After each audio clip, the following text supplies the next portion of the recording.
Pak JK Yusuf Kala dan juga Wapres ke-11 Pak Profesor Budiono. Nah, tentu itu ada rekamannya tersendiri dan lihat bagaimana antusias ya para bapak-bapak dan ibu-ibu anggota Kabinet Indonesia Bersatu dan Indonesia Bersatu jilid 1 dan jilid 2 yang kemudian masih setia juga bersama kita ya dan mengikuti perkembangan sampai sejauh ini. Tanpa rekayasa ya, tanpa diada-adakan, komentar-komentar beliau tentu saja sungguh luar biasa. Tapi tentu saja tanpa mengurangi rasa hormat, ada beberapa komentar yang memang sangat bersemangat dan kita melindungi sosok yang bersangkutan itu sengaja kita sembunyikan atau sengaja kita perhalus ya demi kebaikan bersama. Karena terus saja hampir semuanya atau mostly itu memberikan dukungan yang sangat luar biasa untuk kasus ini. Ya, dan kali ini eksklusif saya memang hanya memberikan tayangan ini untuk beberapa podcast yang dari tadi memang sudah setia nempel terus ya. Tentu saja selain Roy Suryo Official juga ada Langkah Update dan juga Ugreseno Tribrata ya. Yang lain nanti silahkan ambil dari sini ya gitu. Nah, beberapa jam yang lalu ya, beberapa saat yang lalu saya baru saja menghadiri sebuah pertemuan yang luar biasa. Itu reuni dari Kabinet Indonesia Bersatu jilid 1 dan jilid 2 di bawah Presiden Susilo Bambang Yudhoyono dan juga Wapres ke-10 Pak JK Yusuf Kala dan juga Wapres ke-11 Pak Profesor Budiono. Nah, tentu itu ada rekamannya tersendiri dan lihat bagaimana antusias ya para bapak-bapak dan ibu-ibu anggota Kabinet Indonesia Bersatu dan Indonesia Bersatu jilid 1 dan jilid 2 yang kemudian masih setia juga bersama kita ya dan mengikuti perkembangan sampai sejauh ini. Tanpa rekayasa ya, tanpa diada-adakan, komentar-komentar beliau tentu saja sungguh luar biasa. Tapi tentu saja tanpa mengurangi rasa hormat, ada beberapa komentar yang memang sangat bersemangat dan kita melindungi sosok yang bersangkutan itu sengaja kita sembunyikan atau sengaja kita perhalus ya demi kebaikan bersama. Karena terus saja hampir semuanya atau mostly itu memberikan dukungan yang sangat luar biasa untuk kasus ini. Ya, dan ada beberapa tips-tips itu juga tidak kita keluarkan. Karena apa? Untuk menghormati dan untuk kenyamanan semua pihak. Hari ini juga kalau kita mau ingat seminggu yang lalu itu terjadi juga peristiwa yang sangat luar biasa di Rumah Sakit Polri di Kramat Jati. Yang ketika waktu itu ya di Pavilion Awaludin Jamin waktu itu adalah terjadi tarik-menarik yang luar biasa. Ya, ketika jam syuting ini dibuat ya, saya tidak akan menceritakan ini syuting jam berapanya ya, tapi seminggu yang lalu persis, wah itu luar biasa. Bahkan ada anekdot yang mengatakan Roy Suryo ditungguin itu, tapi dibela sama kombes dan kompol ya. Bukan kombes dan kolonel, bukan kompol, kombes dan kolonel. Jadi ada Ibtu yang berusaha menjaga menarik saya, Ibtu aktif, tapi kemudian dibela oleh purnawirawan.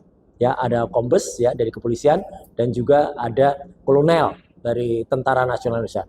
Luar biasa kalau mengingat peristiwa seminggu yang lalu itu. Dan akibatnya apa?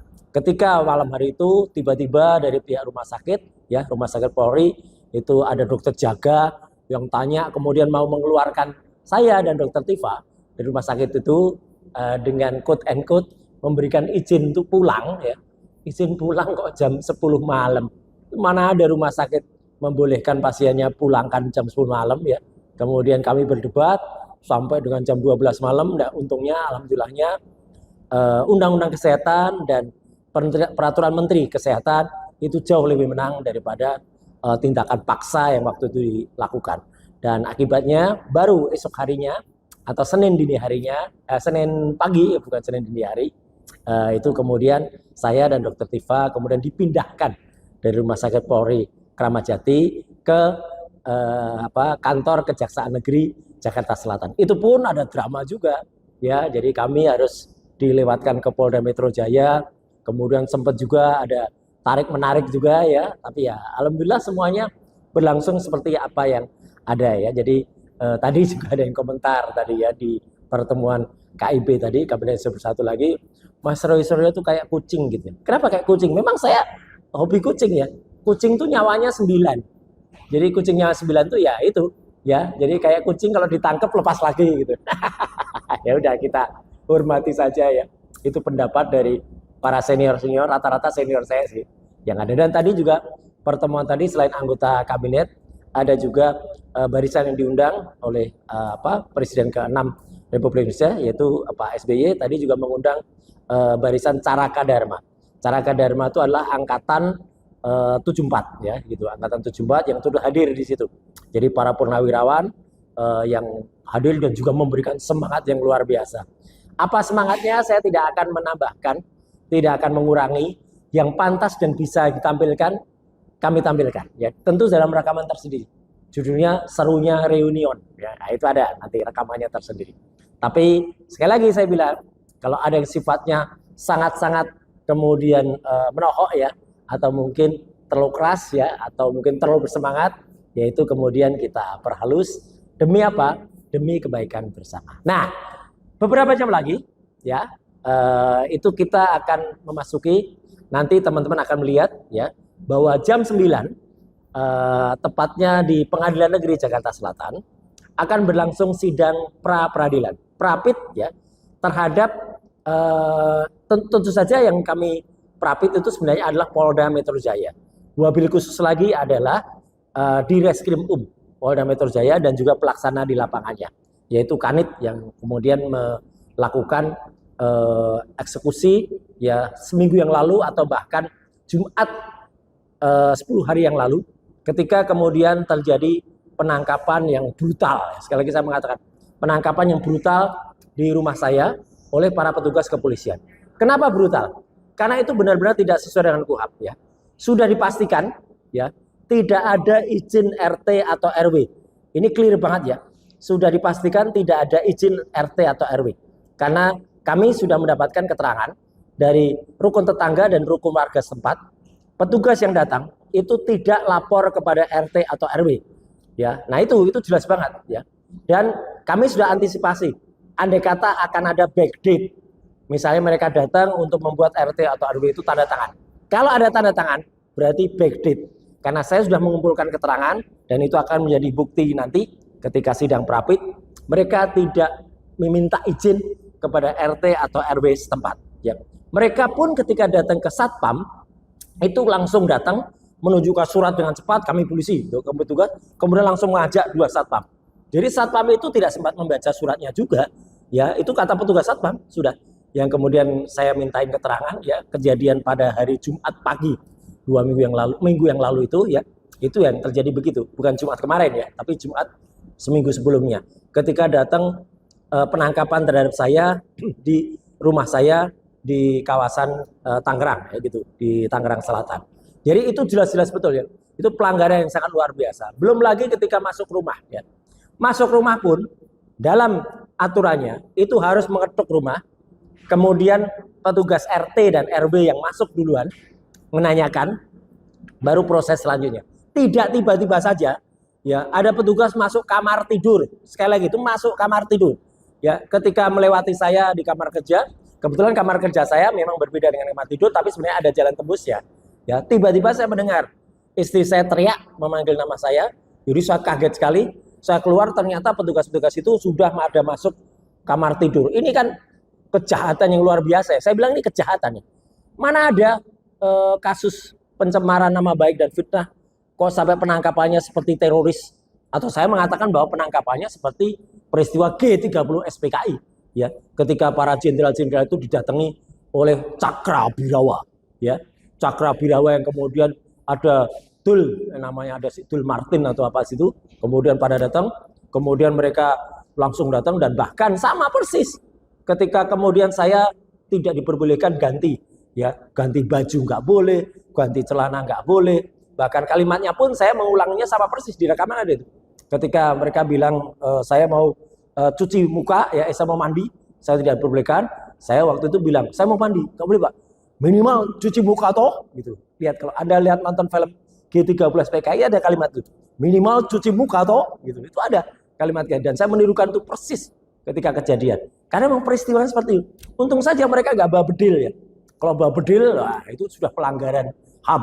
Karena apa yang terjadi di rumah saya itu jelas pelanggaran hak asasi manusia. Jadi saya juga mengetuk nih bagaimana ini Komnas HAM ya. Sudah jelas-jelas timbul pelanggaran HAM terhadap pelaku, kalaupun saya dikatakan pelaku ya, tindak pidana pencemaran dan fitnah. Masa pencemaran dan fitnah datangnya kemudian dijemputnya kayak penjemputan teroris atau kayak penjemputan perampok ya. Memang mereka bisa saja datang kapan saja, tapi kan ada aturannya. Tidak tidak kemudian dihancam kromo semua petugas digitukan gitu ya, makanya selaku pelaku digitukan. Dan mereka itu siapa gitu, seenaknya datang ke rumah tanpa izin RT RW, menggelandang satpam, dan satpam tidak naik ke rumah. Satpam pun tidak berani masuk. Satpam itu hanya di luar pagar. Satpam masih hormat itu ya, masih luar biasa. Satpam itu tidak ada 2 satpam, itu hanya di luar. Dan itulah yang kemudian kita masukkan ke dalam pra peradilan.